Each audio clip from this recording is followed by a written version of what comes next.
Ya. Selamat berjumpa dalam pendalaman materi pada tema 4. Tema 4 kita akan bicara tentang globalisasi, yaitu globalisasi yang memberikan pengaruh pada teknologi yang berkaitan dengan energi listrik. Sumber utama energi listrik adalah pembangkit listrik. Contohnya, pembangkit listrik tenaga air atau PLTA, pembangkit listrik tenaga surya atau PLTS, pembangkit listrik tenaga surya atau PLTS, pembangkit listrik tenaga diesel atau PLTD, pembangkit listrik tenaga geothermal atau PLTG, dan masih banyak lagi.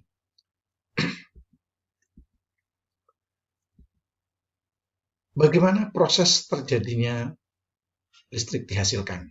Yang pertama, pada PLTA, kita bicara tentang PLTA, bahwa PLTA memanfaatkan energi air yang mengalir. Yang ditunjukkan dengan anak panah ini adalah aliran air. Kemudian aliran air dialirkan melalui pipa-pipa atau saluran khusus untuk menggerakkan turbin. Jadi, aliran air ini berfungsi untuk menggerakkan turbin atau baling-baling. Kemudian, gerakan turbin tersebut nantinya akan diubah menjadi energi listrik dengan cara turbin akan dihubungkan dengan generator. Nah, generator inilah yang akan menghasilkan listrik. Jadi, aliran air ini sebagai energi potensial, turbin sebagai energi geraknya, dan generator sebagai energi penghasil energi listriknya.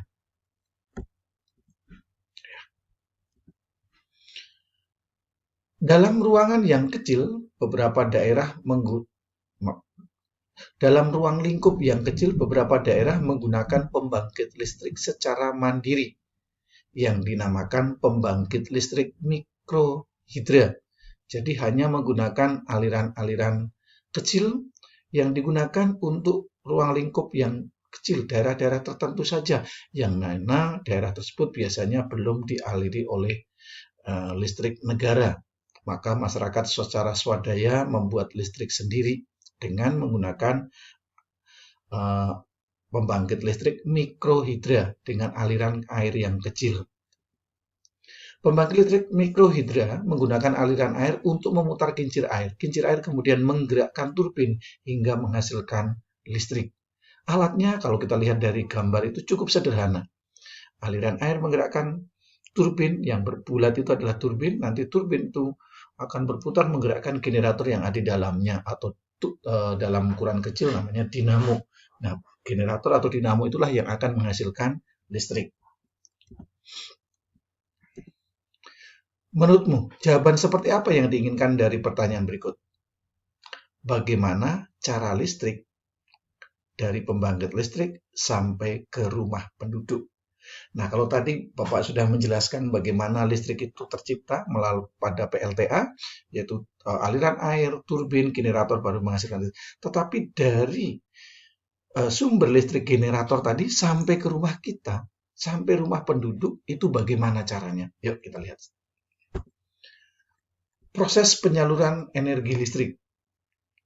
Yang pertama, yaitu energi listrik yang dihasilkan oleh pembangkit tenaga listrik siap untuk disalurkan. Setelah tadi di sini adalah pembangkitnya, ya, di dalam angka 1 ini adalah pembangkitnya. Di situ ada aliran air, ada turbinnya, ada generator. Listrik sudah tersedia. Nah, artinya listrik sudah siap disalurkan ke masyarakat, tetapi melalui proses yang panjang. Nah, ini baru langkah pertama. Langkah yang kedua adalah energi listrik disalurkan terlebih dahulu melalui kabel-kabel besar yang terpasang di menara yang disebut dengan saluran udara tegangan ekstra tinggi atau SUTET. Nah, ini namanya tiang-tiang SUTET, ya. Nah, kabel-kabel ini adalah kabel-kabel yang mau bertegangan listrik yang sangat tinggi. Nah, maka dipasangnya juga tinggi, ya, dengan tiang yang besar, dan ini di bawahnya ini juga diharapkan tidak ada hunian karena nanti ada semacam radiasinya. Nah, kemudian yang ketiga, langkah ketiga. Apa langkah ketiga? Nah, setelah dari energi listrik itu dihasilkan di sumber listrik di sini, maka disalurkan melalui saluran-saluran tadi, sutet tadi, baru yang ketiga adalah energi listrik kemudian masuk ke dalam transformator step up untuk menaikkan tegangan. Jadi transformator step up itu untuk menaikkan tegangan. Dari sini tegangannya dinaikkan supaya bisa menghasilkan tegangan listrik yang besar. Nah, ini namanya di sini adalah transformator step up. Langkah keempat, energi listrik disalurkan ke dalam pabrik-pabrik. Pabrik biasanya membutuhkan energi listrik yang cukup besar untuk keperluan produksi. Jadi dari sini kemudian ke sutet, ke transformator step up, masuk ke industri. Nah, karena di sini membutuhkan energi listrik yang cukup tinggi. Energi listrik yang dimasukkan ke industri dengan ke rumah-rumah itu berbeda. Nah, nanti kita lihat. Langkah kelima adalah energi listrik kemudian masuk kembali ke dalam transformator step down, yaitu transformator ini berfungsi untuk menurunkan tegangan. Transformator orang bilang nyebutnya trafo ya. Nah, jadi setelah tadi dinaikkan dengan tinggi, setelah itu diturunkan lagi ya, menggunakan transformator step down untuk menurunkan supaya tegangan listrik itu tidak terlalu besar masuk ke dalam rumah-rumah. Karena standar di dalam rumah kita, tempat tinggal kita, di sekolah kita, itu biasanya membutuhkan energi listrik hanya 220 volt. Ya, hanya 220 volt. Lebih dari itu, maka energi listrik bisa, alat-alat elektronik yang menggunakan energi listrik bisa rusak, bisa terbakar. Jadi, energi listrik yang masuk ke dalam rumah-rumah atau sekolah atau rumah tangga itu hanya menggunakan energi dengan tegangan yaitu 220 volt. Usahakan tetap stabil, tetap ya, tidak naik, tidak turun. Kalau naik akan kebakar, kalau turun juga akan beresiko bagi alat-alat elektronik kita karena akan terjadi kerusakan. Langkah keenam. Nah, setelah tadi diturunkan menjadi 220 volt tadi di transformator step down atau penurun tegangan, maka energi listrik disalurkan di dalam rumah-rumah atau gedung-gedung perkantoran. Ya. Nah, siap digunakan berikutnya. Nah, energi listrik yang digunakan terus-menerus itu akan semakin lama semakin habis. Karena energi listrik yang digunakan sampai saat ini adalah energi listrik yang dihasilkan dengan energi-energi yang tidak terbarukan. Misalnya tenaga diesel itu menggunakan bahan bakar di mana bahan bakar bisa habis. Nah, maka kita harus melakukan penghematan di dalam rumah. Penghematan yang pertama adalah membatasi waktu menonton televisi. Kalau kalian nonton televisi ya batasi, jangan terlalu lama supaya kita tidak boros listrik. Nah, kalau tidak ditonton ya matikan. Jangan sampai televisi kita menonton kita. Kita tertidur, televisinya masih menyala. Dan cabut stekernya ketika kita sudah tidak menonton. Yang kedua, penghematan yang kedua dapat dilakukan dengan mematikan kipas angin atau pendingin ruangan ketika udara sedang sejuk. Ya, ketika pagi hari ruangan kita itu sejuk, maka tidak matikan AC, matikan kipas, ya, atau pas saat hujan. Nah, matikan karena alat-alat ini menggunakan energi listrik yang cukup besar. Yang berikutnya adalah mencabut kabel dari stop kontak apabila sudah tidak digunakan. Semua alat elektronik yang tidak digunakan, cabutlah stekernya. Ya, cabut. Jangan tertancap di dalam stop kontak. Karena apa? Alat-alat listrik ini ketika masih berada di dalam stop kontak, steker masih berada, maka aliran listrik masih mengalir sehingga masih membutuhkan daya listrik. Yang keempat adalah jangan biarkan pengisian daya telepon seluler atau laptop terpasang di stop kontak semalaman.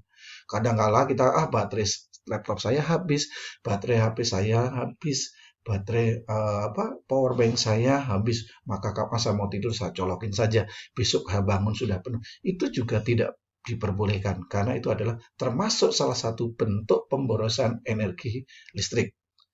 Dan sekaligus kita juga akan membuat benda-benda yang elektronik kita menjadi lebih awet. Penghematan yang berikutnya adalah mengganti lampu dengan daya yang lebih kecil. Ya. Ada lampu yang cukup menggunakan daya yang sangat kecil, yaitu lampu LED. Ya. Di dalam rangkuman itu ada beberapa jenis lampu. Nah, lampu pijar, lampu neon, kemudian ya ada lampu LED dan sebagainya. Dari 3 jenis lampu itu yang paling hemat energi adalah lampu LED. Ya, dengan hanya 3 watt, 4 watt saja ruangan sudah terang. Sekaligus matikan ketika kita tidak menggunakan lampu itu atau cahaya matahari sudah terang. Berikutnya, nah ini tadi. Mematikan saklar lampu saat kondisi ruangan sudah cukup cahaya. Pada siang hari matikan saklar lampu supaya lampu tidak tetap menyala karena kita lebih baik menggunakan cahaya matahari. Selain sehat, kita bisa juga menghemat energi. Nah, cara-cara menghemat energi listrik tadi, memasang daya listrik di rumah sesuai keperluan juga bisa dilakukan dengan cara memasang listrik di rumah sesuai keperluan. Kita hanya membutuhkan 950 watt ya, pasang yang dayanya 950 watt, jangan 1300 atau 2400. Sesuai kebutuhan kita. Yang kedua, menggunakan peralatan elektronik yang mempunyai daya watt yang kecil, daya atau wattnya lebih kecil.